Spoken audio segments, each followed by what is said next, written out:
So what's rule number one? When I go to bed, everybody goes to bed. There's no staying up watching Coco Martin. There's no karaoke. There's none of that. And if you're not sleepy, hey, if you lay there long enough, you're going to go to sleep. Number two, wash my dishes with hot water and soap.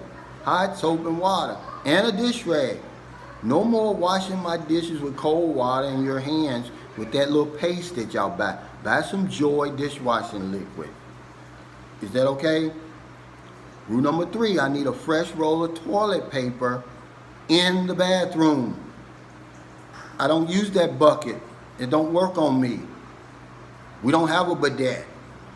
All right, and while you at it, I want some air freshener in there, preferably aerosol, to cover up the smells of your friends who run in and out of here on occasion and drop something in there, but they won't tell you until you go in there to wash your hands and get ready to eat, and boom, your appetite's been lost. Okay? Number four, fix my plate first. I don't want anybody picking over my food. I don't know where your hands have been. More than likely, you've been digging in your nose because I don't know what it is about that. Maybe it's something in the air that they're stuffed up noses, but I see it all over no matter where I go. Zambanga, here, it don't matter, Cebu. See, I don't want that. And when we're at the table, no smacking your lips. Shh, be quiet. You know, take your time when you eat. There's more food back there. Okay, I'm gonna make sure you eat good. All right. Number five is this. There's 2 loaves of bread in this house. One for y'all and one for me. You buy the cream stuff that you normally eat. Give me the wheat stuff that I normally eat. Okay? I don't know where your hands went. When I make me a sandwich, I want to make sure that I can go in there with confidence and make me a sandwich and nothing's left over on that bread from you touching it. Okay? I know this stuff sounds petty, but you'll see. You're going to look back on this and be like, man, you know, I wish I'd have listened to him. And last but not least, no one washes my underwear but my wife or my girlfriend. Y'all gossip too much. I'm not perfect. You know, maybe I didn't clean back there enough and there's a stripe or 2 left in there. I got a hole or something where, you know, because it's hard for me to find underwear over here that's too small. I don't want you telling everybody because they'll do that. Welcome. You've already done all that hard work. Some of us, not me, but some of us, we even hire a lawyer to do the visa. That's extra money.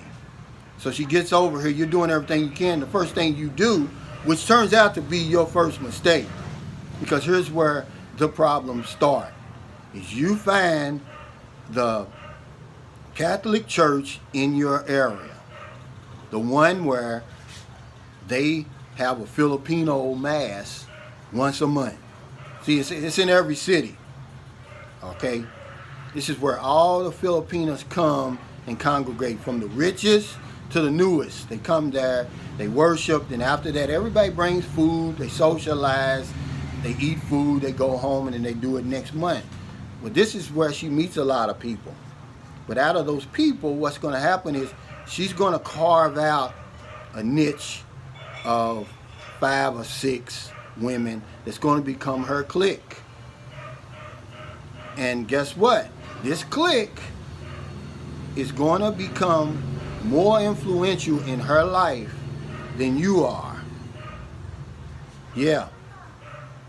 You've heard of the Jordan rules, right? Remember when Michael Jordan was playing basketball and the Detroit Pistons came up with a way to stop him? They came up with the Jordan rules. Well, I invented something. So if you hear it anywhere else, it comes from me. It's called the Filipino rules. And this is just this old jacked up strategy that the veteran Filipinos that's been over there for a while, they sit the newbie down and they give her this strategy. And I'm not going to go over it all. I'm going to just, in a general way today, because I'm going to do a whole video on it. It's real deep, it's real powerful, but they start talking to her about just in case. Things to do just in case. See, because the first thing they tell her when she gets over here is, you got a voice over here now. You don't have to put up with stuff like you did at home. Scene that I want to talk about, just spend a minute or two about. And it runs on that same line of don't be cheap over here in the Philippines, man. If you're going to be cheap, don't come over here, okay? This isn't Las Vegas. This isn't Paris, Hawaii, or one of those places, man. People are struggling over here, man, especially with this pandemic and stuff, even before the pandemic. You know, so when you come over here, don't be cheap. If you get in a taxi, man, tip him. You know, if somebody cuts your hair, give him a tip. You know, and especially the woman that you meet, when you meet her, when you come over here, she's going to need a lot of things, guys, okay? And if you're a woman and you meeting a guy, same thing. They're going to need a lot of stuff. And you, I'm suggesting that you provide that. Remember on my video, we're the provider, the maintainer, the protector. Okay, that's your role. Okay, and that's what she expects. She's never going to ask you, but she shouldn't have to ask you. When you look down at her shoes and you see her slippers that she's probably had forever. My wife wore one pair of shoes for all 4 years of her high school, man. It tells you what you're going to be dealing with over here. So keep that cheap stuff at home. Don't bring it over here. She's going to need shoes. She's going to need bras, underwear. You know, send her to the hair salon. Let her get her hair washed and cut and everything. Okay, a pedicure is only $1 over here. Don't be so cheap. Send her to there. Let her get her nails done. Let her get her pedicure done, man. Okay? You can't get something for nothing. Nature frowns on the desire to get something for nothing. Don't come over here trying to get something for nothing. This is not the place to do that. There's places to do that. You know, in America, women are so independent. You know, I don't need your money. I don't need nothing from you. Okay? But over here it's different. They need your help. You know, don't fly 18 hours and think some beautiful young lady just going to throw herself at you and give you everything that they have, and you don't have to do nothing just because it's you. Don't fool yourself. See, I'm going to bring you down a little bit.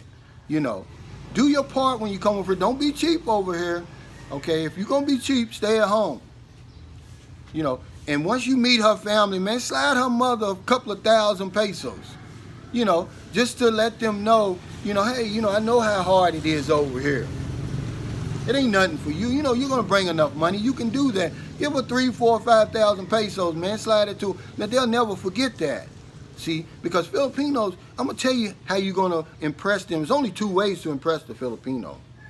Number 1, embrace their culture, learn their language. That's number 1. Okay? Are you listening to me? That's the number 1. The number 2 is your character. Okay, that's the only way. You're not going to impress them with big stacks of money, big gold chains and stuff like that, okay? They're not impressed by that. Okay, so don't be cheap when you come over here. And I'm going to do a whole video on that because I'm going to tell you, man, nature frowns on the desire to get something for nothing. You can't get on that plane and come over here, meet the woman of your dreams and think that's all you got to do, that she's with you just for you. No, they're not stupid. You know, fair exchange is no robbery, okay? And I'm going to get off of that, but that's just a few things I wanted to talk about today. You know, deal breaker for foreigners and why they bypass the Philippines is health care. Now, we work for 30, 40 years on a job. We earn our health care through retirement or Medicare. But when we come to the Philippines, it's rendered mute. It's no good here.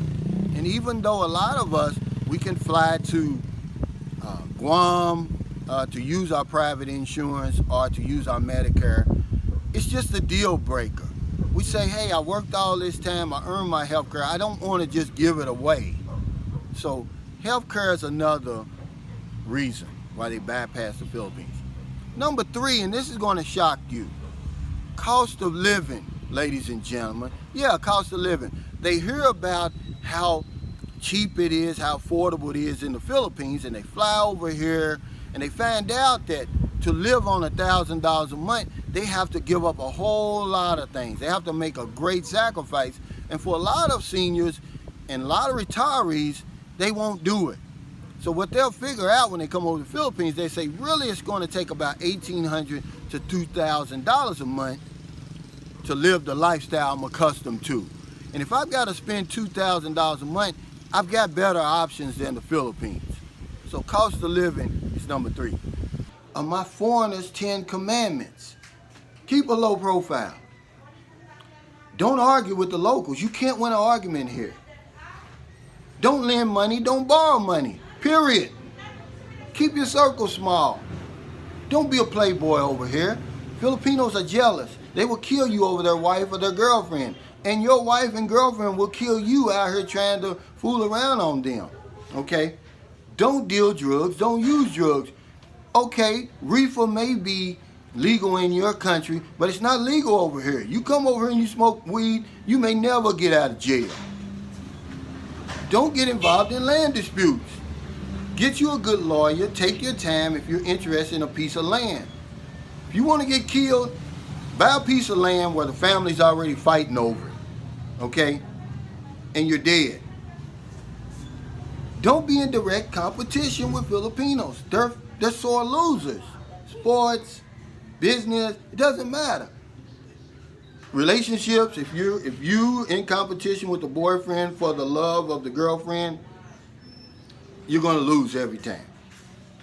Keep your mouth shut about politics, government, religion over here. It's none of your business. You don't pay taxes here. You don't vote here. Shut up. You know, all right? This is their country. Let them run it the way they want to run it. We're guests here. All right? Don't forget that. So thank you so much for stopping by. Because remember, I'm not doing this for likes or subscribers or anything like that. I'm doing this for you to try to keep you alive. You're in a whole different hemisphere, a whole different country. You're not in Kansas anymore when you come over here. These people are some of the most hospitable people in the world. Some of the most welcoming in the world. But right underneath all of that is a mean streak, and they'll cut you in half and won't think a second thought about it. Okay?